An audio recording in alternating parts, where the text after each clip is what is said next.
At their peak, Sis vs Bro had 17 million subscribers, a 7-bedroom mansion, and were flying business class to Thailand, Dubai, and Africa, all funded by a YouTube channel that had essentially taken over their entire lives.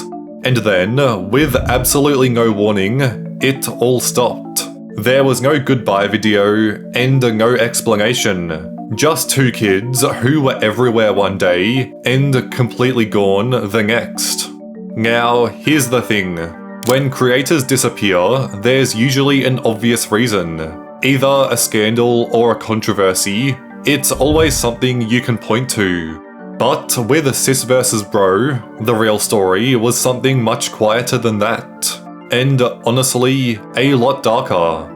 Because the more you dig into what was actually going on behind the scenes, the money, the parents, and what Ronald and Karina have said since, the more you realise that the channel ending wasn't really the tragedy here.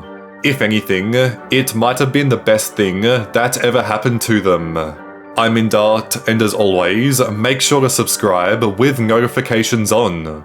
The story of Sis vs Bro starts in Canada in March 2016. Karina was 9 years old, Ronald was 7, and the 2 of them hit upload on a channel they created that very same day. For starters, there was no production budget whatsoever. Just 2 kids genuinely having the time of their lives on camera together.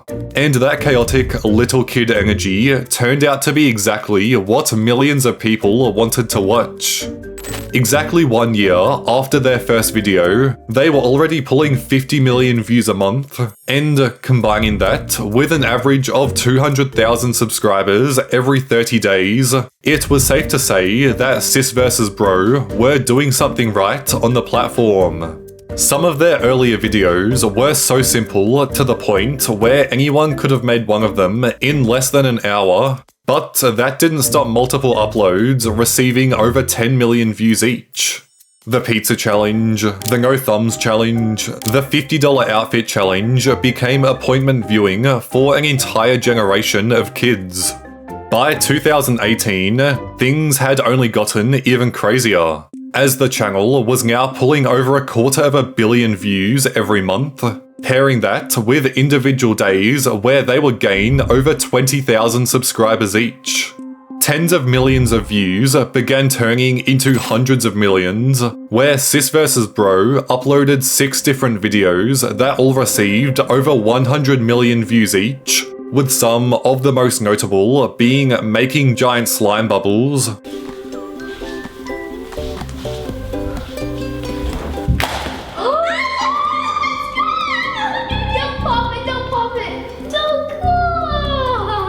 and something as simple as a nighttime routine on a school day versus the weekend.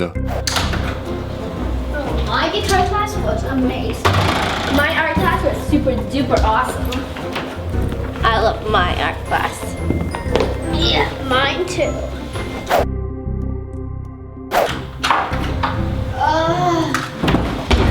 School was boring.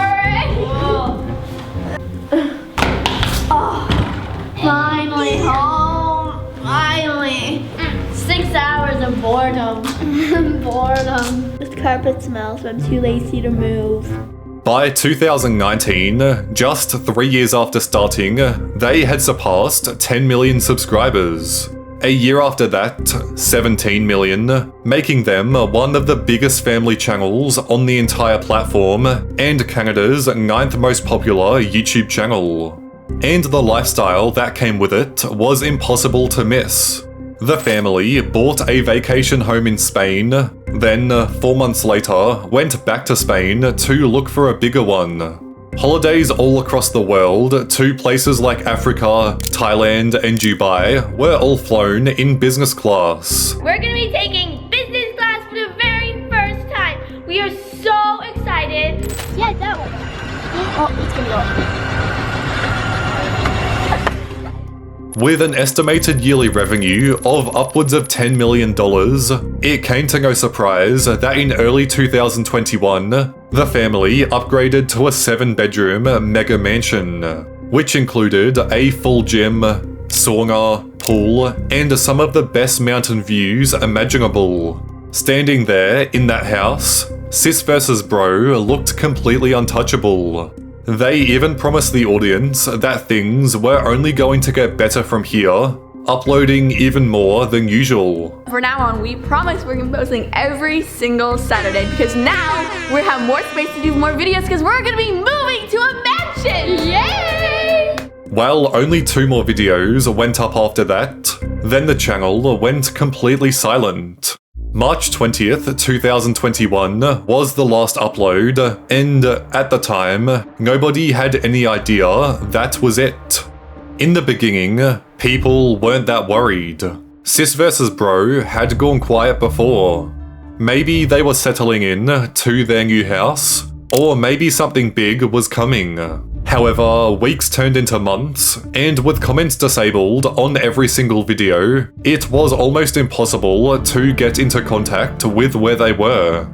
They happened to abandon their Instagram at around the same time, and nobody from the channel said a word. Not even the parents behind the scenes. But then Karina started to appear on TikTok. And the person people were seeing there looked almost nothing like the Karina from Sis vs Bro.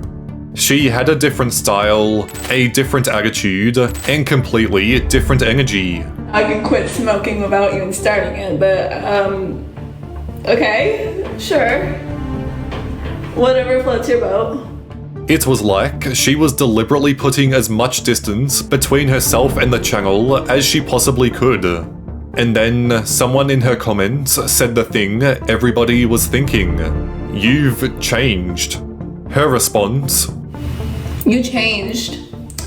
Well, I mean, people do change. Like, not everybody's gonna be wearing diapers forever. So, people change.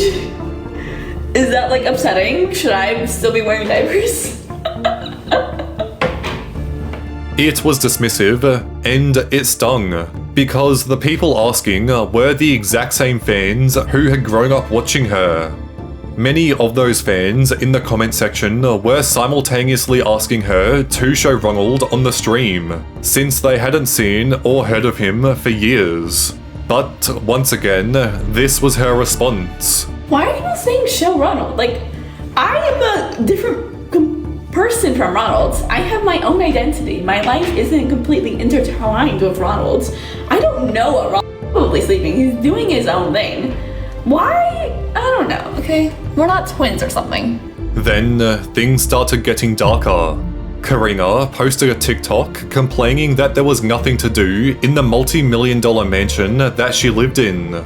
And then another one that seemed to show tension with her parents, implying that whenever she and her dad argued, it ended in screaming. On Snapchat, she said her parents always tried to find a reason to yell at her or take her phone. Then came the news that she'd been expelled from school. She confirmed on Snapchat it was for using substances in the bathroom. And then the detail that really made people stop and reassess everything. She posted a TikTok claiming she used to pay her parents' bills with slime videos. In a separate video, she said she had only 12 euros to her name after years of pulling billions of views and funding a lifestyle that included multiple mansions. Suddenly, the story of Sis vs Bro looked a lot more complicated than just 2 kids having fun on camera. And it was still about to get a lot more complicated. Because here's the part that most people watching Sis vs Bro never knew. Ronald said it himself that the kids didn't come up with the video ideas. They didn't edit, they didn't set anything up, and they didn't even really have a say in what got made. Like, we didn't even make the video ideas. We didn't edit the videos, we didn't make the video ideas. We didn't, like, set anything up. We just kind of were there like, hey guys, it's Korean from Sis vs Bro. The parents controlled everything. What to film, when to film, even what to say on camera. Ronald and Karina just showed up when they were needed and performed. And once you know that, a lot of things about the channel's history start to click into place. The early videos, such as the slime, the challenges, and the pancake art, those felt genuine because they probably were, at least to some degree. It was two young kids doing fun stuff together. But as the channel grew and the money got bigger, the content had shifted. Suddenly, it was house tours and iPhone reveals, the kind of videos that performed well with a young audience and kept the revenue coming in. Sis vs Bro had quietly become a business, and the kids were the product.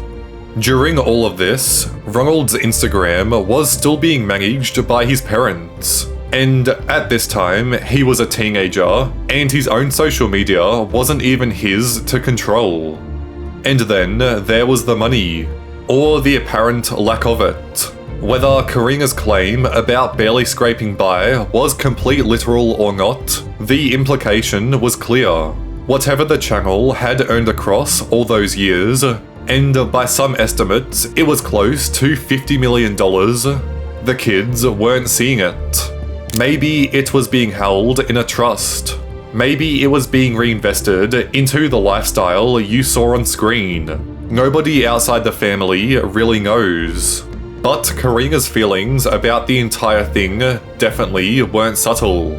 She said it stopped being fun years before they actually quit, and that it was also the worst 5 years of her life. And on top of all of that, they were growing up. By 2021, Ronald was a teenager, where not only his voice had dropped, but he was also taller than his sister. The entire dynamic that had made the channel work was just gone. Because when your entire career is built on being 9 years old, that's not a problem you can fix too easily. For 3 years, the channel sat completely frozen. Subscribers slowly tickling down, and it was looking like a fully abandoned channel. Then in April 2024, something unexpected happened. They randomly decided to come back. Their first upload in over 1,000 days was titled Eating Spicy vs Sour Foods. So guys, it's been a very long 3 years. But we are now back. We have returned for another video. And for a moment, it genuinely seemed like maybe this was it. Maybe they had figured out how to make it work again. But Ronald had already been honest about why a real comeback was going to be difficult. He wasn't the little brother anymore. The whole thing that people had fallen in love with, which was that specific energy between them, didn't exist in the same way. And trying to pretend it did would have felt fake to everybody watching. When did you get so tall? I'm just naturally this tall. Sure enough, the comeback didn't last. They did manage to scatter a few random uploads throughout the year, but by March the following year, the channel had gone quiet again.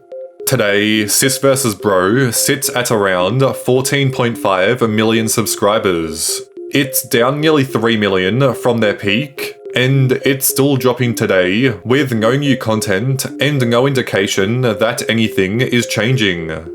Ronald had moved onto Ronald OMG, which was his gaming channel that built its own audience of over 4 million by doing content he actually wanted to make, such as Roblox, Minecraft, and Fortnite. Although it's almost been a year since the last upload, so the future of his channel isn't looking too promising. Karina has kept going across TikTok and Instagram, though her TikTok presence has been a constant battle. She's had accounts banned repeatedly, forcing her to rebuild from scratch each and every time. She did attempt to take over the Sis vs Bro channel by uploading solo videos like traveling to Russia to meet her boyfriend or going on a girls' trip. But nowadays, the channel that once did 200 million views a month just sits there with comments on their very last upload reading, "Your house is bigger than my school." Even after 6 years, Sis vs Bro didn't fail to make me envious of their lifestyle. I'm not even mad about the fact that they are filthy rich and spoiling themselves. I am literally just jealous.